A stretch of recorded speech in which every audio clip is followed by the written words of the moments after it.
साथियों नमस्कार। साथियों आनंद से रहें और प्रकृति के साथ सुरक्षित व प्रसन्नचित रहें। साथियों आज बहुत ही पावन दिवस है। आज भगवान प्रभु श्री रामचंद्र जी और उनके अनुज श्री भरत जी, श्री लक्ष्मण जी और श्री शत्रुघ्न जी का पावन जन्म दिवस है। ये मैं उसी समय ये ब्लॉग तैयार कर रहा हूँ जिस समय दोपहर के पूरे 12 बज रहे हैं। अभिजीत मुहूर्त आज भी है और उस समय भी था जिस समय प्रभु का जन्म हुआ था। श्री गोस्वामी तुलसीदास जी ने श्री रामचरितमानस में और श्री वाल्मीकि जी ने रामायण में जन्म के संबंध में अद्वितीय विवरण अतुलनीय विवरण वैज्ञानिक रूप से दर्शाया है। जन्म के ऊपर परिचर्चा तो आज हजारों लोग, लाखों लोग कर रहे होंगे और अपने अपने अनुसार, अपने अपने विचारों के अनुसार जन्मदिन को एक बहुत प्रफुल्लित रूप से हर साल मनाते हैं और इस साल भी मना रहे होंगे। लेकिन मैं जो अपने ब्लॉग में जो तथ्य रख रहा हूँ वो पूरे वैज्ञानिक और खगोलीय विवरण को रखने का प्रयास कर रहा हूँ। देखिए, ये एक बड़े अचंभे की बात है कि हमारे वैदिक गणित में हमारे मैथमेटिक्स सिस्टम को कितने पारदर्शी रूप से रखा गया है कि यदि प्रभु श्री राम जी के सही जन्म दिवस का हम वैज्ञानिक दृष्टिकोण से विश्लेषण करें, खगोलीय रूप से अंतरिक्ष दृष्टिकोण से अगर हम विवेचन करें, तो एक जीव इस भूमंडल में अगर कोई भी चलन की प्रक्रिया है तो समय की गति को कोई नहीं रोक पाया। ईश्वर के जन्म के समय भी समय की गति यथार्थ रूप से चलती रही और इस समय के साथ ग्रहों की जो परिकल्पना होती है या जो चलन होती है या जो गति होती है वो भी अबाध गति से चलती रहती है। यदि हमारा वैदिक मैथमेटिक्स और खगोलीय और अंतरिक्ष गणनाओं का इतना अच्छा विश्लेषण है, इतनी सटीक विश्लेषण है कि यदि हम उस खगोलीय विश्लेषण का ही विवेचन करें तो हम भगवान प्रभु श्री राम जी के जन्म के एक एक मिनट का, एक एक सेकंड का हम समय निकालने में सक्षम हैं। हमारी वैदिक गणित पूरी तरह से सक्षम है। यद्यपि मानव ने इस परीक्षण की प्रक्रिया में प्रगति करते हुए कार्बन डेटिंग आदि प्रक्रियाएं, रासायनिक प्रक्रियाएं निकाली हैं जिनके द्वारा समय का निर्धारण होता है, लेकिन हमारी सनातन व्यवस्था व वैदिक संस्कृति तो इस बात पर बल देती है कि जो खगोलीय और अंतरिक्ष नक्षत्र और ग्रह का चलन है, जो गति है, हम उससे समय का निर्धारण करते हैं और उससे हम कोई भी प्राचीन से प्राचीन समय का सही रूप से निर्धारण करने में पूरी तरह सक्षम हैं।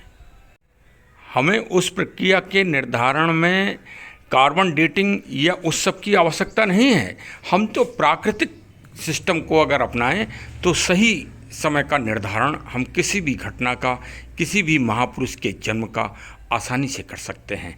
यही कारण है कि श्री राम जन्मभूमि, श्री राम सेतु और उस समय की प्राचीन जो चीज़ें हैं उनकी कार्बन डेटिंग एक समान रूप से निकल रही है और ये नासा ऐसे आज के जो रिसर्च सेंटर हैं उन्होंने भी प्रामाणिक रूप से मान लिया है। हम तो पहले से ही मानते चले आ रहे हैं, लेकिन कुछ दुर्भिसंधि होती रहती हैं किन्हीं मामलों में, वो जिनको हम आधुनिक भाषा में वामपंथी, लेफ्ट विंग आदि नाम से या नकारात्मक सोच आदि नामों से हम उनको संबोधित करते हैं। ये लोग मतलब एक जैसे कोई व्यवस्था चल रही है तो उसमें अड़ंगा जरूर लगाएंगे, अपनी बात जरूर रखेंगे। बस ये तो मानव प्रकृति है, आदिकाल से चली आ रही है और आदिकाल आगे तक चलती रहेगी। लेकिन सत्य हमेशा सत्य ही रहेगा और सत्य का नाम ही प्रभु श्री राम है। चलिए अब मूल विषय पर लौटते हैं और आज अयोध्या का और प्रभु श्री रामचंद्र जी के जन्म दिवस का आनंद लेते हैं। देखिए, श्री तुलसीदास जी ने कितना अच्छा वर्णन किया है श्री रामचरितमानस में। जोग लगन ग्रह बार तिथे सकल भय अनुकूल, चर अरु अचर हर्ष जुत राम जन्म सुख मूल। भगवान के जन्म के समय सारे ग्रह और लग्न और योग अनुकूल हो गए। नौमी तिथि मधुमास पुनीता, शुक्ल पक्ष अभिजीत हर प्रीता। मध्य दिवस अति शीत न धामा, पावन काल लोक विश्रामा। शीतल मंद सुरभ बहु बाहु, हर्षित सुर संतन मन चाहू।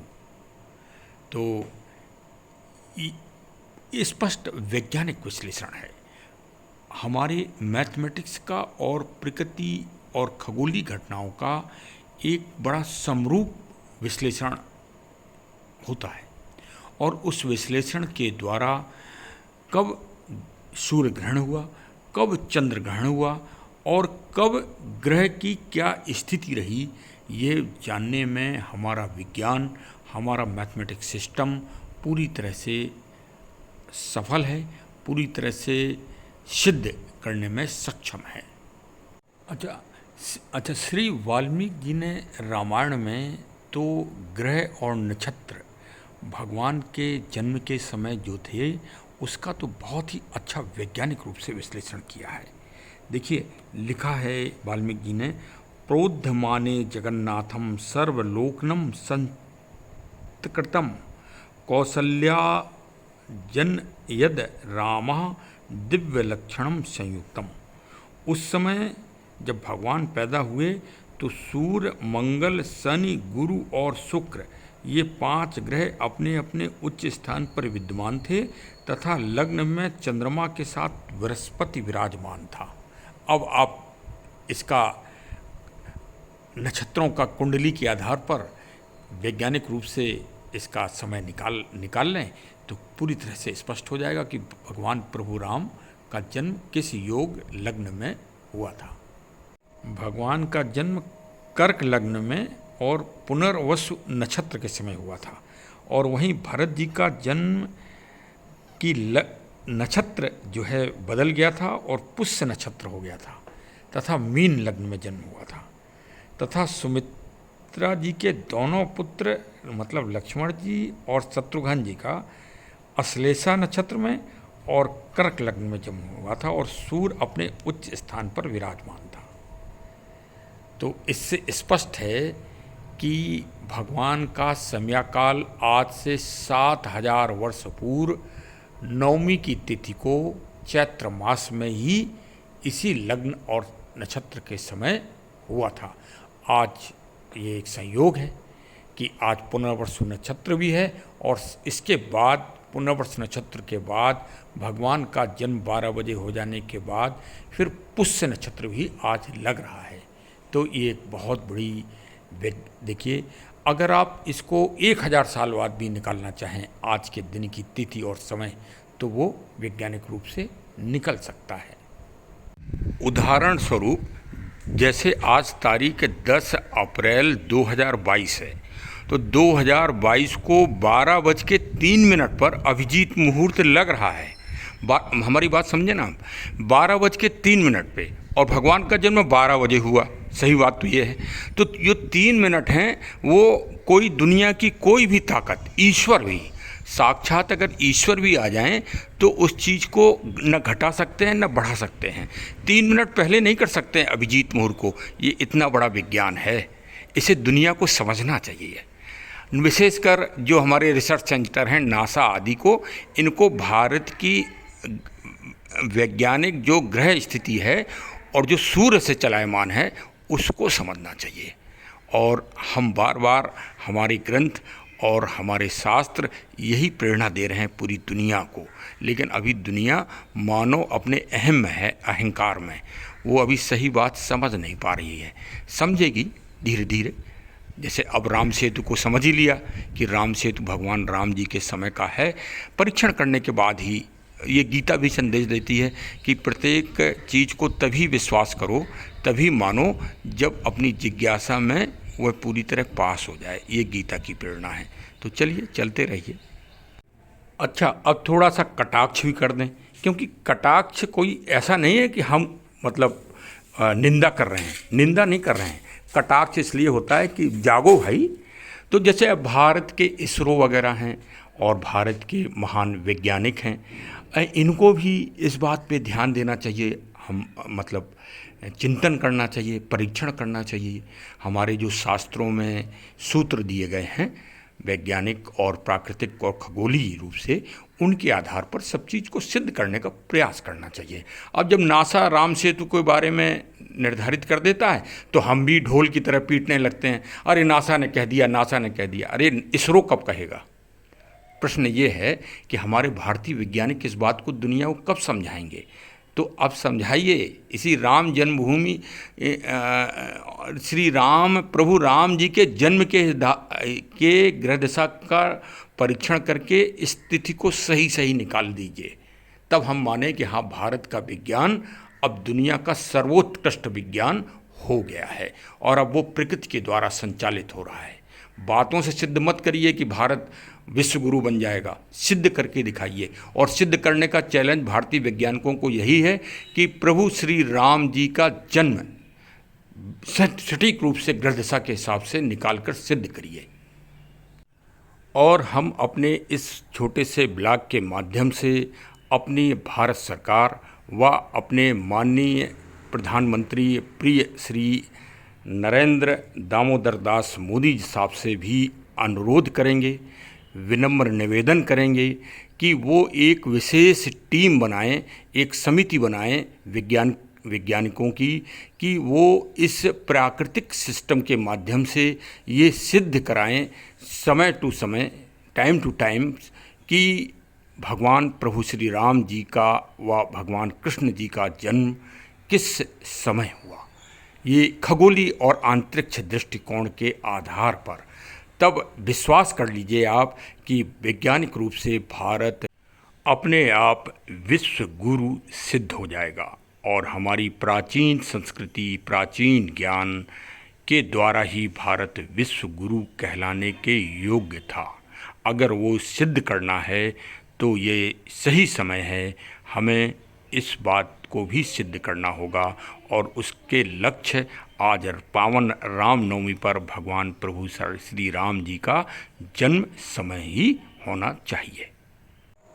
अच्छा, एक और विशेष बात है कि प्रभु श्री राम जी का जन्म हुआ है त्रेता युग में। भाई 4 युग हैं, सतयुग, त्रेता, द्वापर और कलयुग। तो त्रेता काल में हुआ था। अच्छा, और अब जो एक महत्वपूर्ण प्रसंग भी प्रभु राम जी के साथ है कि श्री रामचरितमानस की रचना का जो प्रारंभ काल है वो भी इसी समय 12 बजे दिन में ही हुआ है। श्री गोस्वामी तुलसीदास जी ने सर्वप्रथम संवत 1631 मतलब सन 1575 में इसी मुहूर्त में 12 बजे दिन में ही सर्वप्रथम श्री रामचरितमानस को लिखना प्रारंभ किया था। और उस दिन भी रामनवमी थी और दिन मंगलवार था और प्रभु श्री राम जी का जन्म भी मंगलवार को ही हुआ है। तो और जो ग्रह दशा, जो नक्षत्र, जो खगोलीय वैज्ञानिक समय था का निर्धारण था भगवान राम जी के जन्म के समय, वही श्री रामचरितमानस जी को लिखने के समय भी था इस कलयुग में। ये एक महान वैज्ञानिकता है श्री रामचरितमानस जी के। तो चलिए आज भगवान का जन्मदिन भी मनाते हैं और साथ में श्री रामचरितमानस जी की जयंती के रूप में भी आज मनाने का शुरुआत करिए। सभी लोग आज जो है श्री रामचरितमानस जी की भी अभिजीत मुहूर्त में दिन में 12 बजे सभी लोग आज विधि विधान से पूजा करें अवश्य। और श्री रामचंद्र कृपाल भजवन हरण भव भय दारुणम, भगवान राम की महान स्तुति करें और दीन दयाल विरध संभारी हरऊ नाथ मम संकट भारी। और चलिए इसी के साथ सब मिलकर भजन प्रभु के जन्म दिवस पर जो गोस्वामी तुलसीदास जी ने महान छंद लिखा है, भय प्रगट कृपाला दीन दयाला कौशल्या हितकारी, हर्षित महतारी मुनि मनहारी अद्भुत रूप विचारी, लोचन अभिरामा तनु घन श्यामा निज आयुध भुजचारी, भूषण बनमाला नयन विशाला शोभा सिंध खरारी। और चलिए इसी के साथ जाकर नाम लेत शुभ होई, मोरे ग्रह आवा प्रभु सोई, परमानंद पूर मन राजा, कहा बुलाए बजावो बाजा। श्री दशरथ जी आनंदित हो गए जैसे ही उनको जानकारी हुई कि प्रभु श्री राम जी का आगमन हो गया है। आनंदित भाव विभोर हो गए। और चलिए अब हम आपको ले चलते हैं सीधे अयोध्या धाम में श्री दशरथ महल, जो आज भी अपनी कीर्ति और यश और आनंद का प्रतीक है। और आप आनंद लीजिए। आज के दिन पूरी अयोध्या में समस्त देवता आज अयोध्या धाम पहुंचते हैं। आप भी मानसिक रूप से अयोध्या धाम जी की पावन नगरी पहुंचिए, जहां प्रभु श्री राम जी के जन्म स्थान का निर्माण विशाल और रचनात्मकता रूप से हो रहा है तथा पूरी अयोध्या नगरी सुंदर और रचनात्मक रूप से विकसित की जा रही है। ये एक बहुत ही सांस्कृतिक और पर्यटन की दृष्टि से एक महान कार्य होगा। देखिए, तुलसीदास जी ने भी लिखा है कि आज के दिन सारे देवता और तीर्थ रामनवमी को भगवान का जन्मदिन मनाने के लिए अयोध्या नगरी पहुंचते हैं। नौमी भौम वार मधुमासा, अवधपुरी यह चरित प्रकाशा, जह दिन राम जन्म श्रुत गावहीं, तीरथ सकल तहाँ चल आवहीं। मतलब आज के दिन पहुंचते हैं और आज ही के दिन 1600 संवत 1631 में श्री रामचरितमानस की रचना का प्रारंभ भी तुलसीदास जी ने किया था। तो चलिए घर घर श्री रामचरितमानस जी को आज सापेक्ष रूप में 12 बजे जब अभिजीत मुहूर्त लग जाता है, तब आज भगवान का जन्म का आनंद मनाइए, साथ में श्री रामचरितमानस जी की जयंती बनाइए। चलिए सभी को हमारे चैनल की तरफ से बहुत बहुत हार्दिक शुभकामनाएं। हमारे चैनल से अवश्य जुड़े रहें और हमारा उत्साहवर्धन भी करते रहें। धन्यवाद। जय हिंद।